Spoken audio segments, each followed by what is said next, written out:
세비치님, 최근에 토호제 구역이 많이 지정되면서 아파트 사기가 어려워지니까 대신 빌라를 보는 분들이 많이 생기셨어요. 빌라는 지금 사도 괜찮은가요? 최근에 제가 이제 상담을 진행했던 분이 있어요. 근데 그분이 똑같이 지금 뭐 규제 지역에 빌라를 사도 되는지 저한테 문의를 하셨거든요.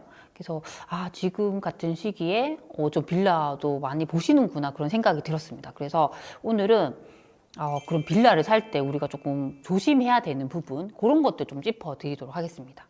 일단은 이게 빌라를 많이 보는 이유가요. 이번에 우리가 규제 지역 같은 경우에 토지거래 허가 구역이 지정이 됐잖아요. 근데 이 규제가 아파트에 적용이 돼요. 그리고 아파트에서 뭐 한 개 동이상 포함이 된 뭐 연립주택이나 그런 다세대 주택에는 적용이 되는데 일반적인 빌라에는 적용이 안 되거든요. 그래서 이게 빌라를 사면 실거주 의무가 없으니까 할 수 있겠다라고 생각을 하고 이걸 많이 접근하시는 것 같습니다. 그리고 이게 뭐 대출 같은 경우도 LTV가 70%까지는 인정이 된대요. 그래서 그런 이유로 많이 보시는 것 같습니다. 근데 이제 그런 것 때문에 시장에서는 이 풍선 효과가 빌라 쪽으로도 많이 갈 것 같다라는 의견이 있었거든요. 근데 현재 분위기를 봤을 때는 아닌 것 같아요. 오히려 이제 그 빌라보다는 오피스텔이나 다른 종목 쪽으로 많이 가는 것 같아요. 그렇죠. 그래서 왜 그런지 좀 그런 뭐 주의해야 되는 게 어떤 게 있는지 좀 말씀을 드리도록 하겠습니다. 우선은 첫 번째는요, 우리가 빌라를 사는 가장 큰 이유는 이게 나중에 재개발이 될 거니까 좀 쌀 때 내가 미리 사두자라는 생각이 많으신 것 같아요. 근데 이게 가장 조심해야 되는 게 뭐냐면 이번에 10월 15일에 발표가 된 부동산 대책에 보면 재개발 같은 경우는요, 관리 처분 인가를 득하게 되면 조합원 지위 양도가 제한이 됩니다. 못 판다는 거죠. 그래서 내가 뭐 싸니까 빌라를 사둘 수는 있어요. 근데 이게 팔려야지 거래가 활성화되면서 뭐 프리미엄도 올라가고 하는데 그게 안 된다는 거죠. 그럼 내 돈이 그냥 거기에 묵히는 거예요. 회수가 안 되는 거죠. 그쵸? 그래서 이게 뭐 나중에 거래가 지연이 되면서 또 분담금도 올라갈 수 있고 그런 분위기가 있습니다. 그래서 가장 중요한 게 저는 이제 제가 뭐 투자를 해보면서 느꼈던 게 뭐냐면 이게 안 팔리는 게 가장 큰 문제였어요. 이게 뭔가 내가 뭐 아파트를 사든 뭔가를 샀는데 이게 팔려야지 내 돈이 회수가 되는데 이게 어떤 이유든 이게 안 팔린다 하면 그것만큼 괴로운 게 없더라고요. 근데 이게 빌라를 지금 특히 규제 지역에 잘못 사게 되면 그럴 확률이 많기 때문에 좀 조심하셨으면 좋겠습니다. 두 번째는 이게 이제 사업이 계속 지연이 될 가능성이 많잖아요. 거래가 안 되다 보니까. 그렇게 되면 결국 공사가 지연되면서 분담금이 엄청 커지는 거죠. 이 분담금이라는 거는 사실 우리가 예상할 수는 없어요.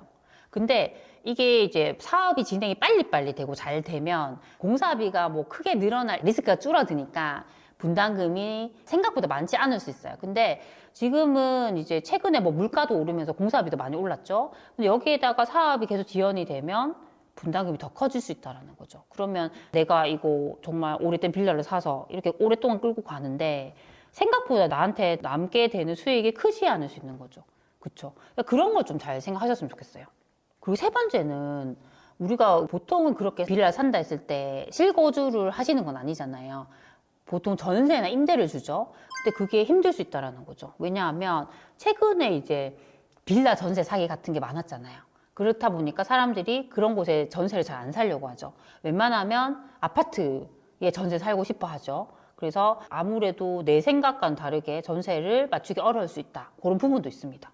네 번째는 다른 집은 다 오르는데 내가 갖고 있는 빌라는 안 오를 수도 있다는 부분이에요. 그때 저한테 상담을 요청했던 분도 어떤 고민했냐면 내가 이 정도 돈이 있는데 이걸 가지고 뭐 지방광역시 비규제 지역에 전세 끼고 사두는 게 좋을까요? 아니면 이 돈을 가지고 내가 규제 지역에 재개발 빌라를 사는 게 좋을까요? 고민하셨거든요. 근데 만약에 내가 뭐 비규제 지역이든 이런 곳에 뭐 분양권이든 아니면 뭐 신축이든 준신축이든 어떤 아파트를 산다. 걔는 지금 내가 사는 시점에 확실하게 가격이 확정이 돼 있잖아요. 얼마에 내가 산다는 게 있잖아요. 그쵸? 그리고 내가 사는 곳의 뭐 흐름이나 그런 것만 잘 볼 수 있으면 내가 샀던 시점에서 가격이 더 오를 가능성이 많아요. 그럼 이게 2년이든 뭐 4년이든 뒤에 내가 팔고 수익을 취할 수 있는 구조가 되는데 이 빌라는 그게 아닌 거죠. 이게 사업이 지연이 되면서 프리미엄이 안 붙을 수도 있고 거래도 안 될 수 있고 리스크가 있는 거예요. 그러면 그런 거 샀던 사람은 가격이 계속 올라가는데 내가 갖고 있는 물건은 가격이 안 오르니까 속상할 수밖에 없는 거죠. 그쵸? 그리고 5번째는 이게 우리가 착각을 하는 게 뭐냐면 정비 예정 구역이라는 거랑 정비 구역이라는 용어를 혼동을 하는 경우가 많아요. 근데 이 정비 예정 구역이라는 거는요, 정비 구역이 지정이 된 게 아니에요. 이거는 이제 공식적으로 구청에서 승인을 한 단계가 아니거든요. 근데 어떤 이제 곳이 여기가 정비 예정 구역으로 지정이 된 빌라다. 그러면 여기가 되겠지라고 생각하고 사는 경우도 있어요. 그걸 조심하셔야 된다는 거죠. 그래서 만약에 확실하게 이제 할 거면요, 저는요, 사업 시행 인가를 딱 득하게 되면 걔도 이제 확실하게 사업을 한다는 거거든요. 그러니까 그걸 득한 걸 보시는 게 가장 안전해요. 근데 이제 사업 시행 인가가 낮다라고 하면 프리미엄이 그 이전보다는 확실히 올라갈 수 있죠. 그래도 좀 안전하게 그렇게 선택을 하시면 좋고, 이제 관리 처분 인가를 득하게 되면 매도가 안 되잖아요. 어렵잖아요. 그렇죠? 그러면 정말 이걸 확실하게 내가 장기로 좀 가져간다. 또 그렇게 생각을 하시는 분들이라면 할 수 있다라고 생각합니다. 좀 요거 좀 정리를 해보면요.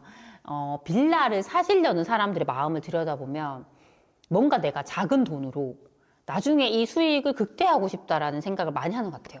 근데 그렇게 되면요, 그 리스크, 내가 감당해야 되는 리스크는 그만큼 비례해서 커지게 됩니다. 그렇죠? 그래서 저는 굳이 그렇게 어려운 길을 가지 말자라고 좀 생각을 해요. 왜냐하면 그것보다 더 쉬운 길이 있더라고요. 그 쉬운 길이라는 게 그냥 내가 지금 살 수 있는 걸 사면 되는 거예요. 분양권이든 그냥 준공이 다 된 아파트든 확실하게 내가 가격을 확인할 수 있고 내가 사서 나중에 수익을 취할 수 있는 걸 사면 돼요. 저는 그게 쉬운 길이라 생각하거든요. 그래서 굳이 어려운 길로 가지 말고 그냥 쉬운 길로 가셨으면 좋겠습니다. 근데 저도 수강생분들 많이 만나는데 초보인 분들일수록 뭐 이렇게 뭐 재개발이라던가 그런 쪽으로 관심이 많이 가져요. 뭔가 내가 투자를 한다 했을 때 그렇게 해야지 제대로 하는 것 같다라는 생각을 많이 하시더라고요. 근데 그렇게 할 수도 있죠. 분명히 그렇게 해서 잘 될 수도 있습니다. 근데 섣불리 잘못했다가는 되돌리기가 어려울 수 있어요. 그렇죠? 그래서 이런 것들을 접근하실 땐 진짜 공부를 많이 하시고 신중하게 접근하셨으면 좋겠습니다. 그래서 오늘은 좀 빌라를 사는 것에 대한 제 생각을 좀 말씀을 드렸거든요. 그래서 오늘 제가 말씀드린 이야기가 우리 소중한 친구분들에게 도움이 되셨으면 좋겠습니다. 그럼 우리 다음 시간에 만나요. 안녕. 세비티 강의 및 1대1 상담이 궁금하신 분들은 고정 댓글을 확인해 주세요.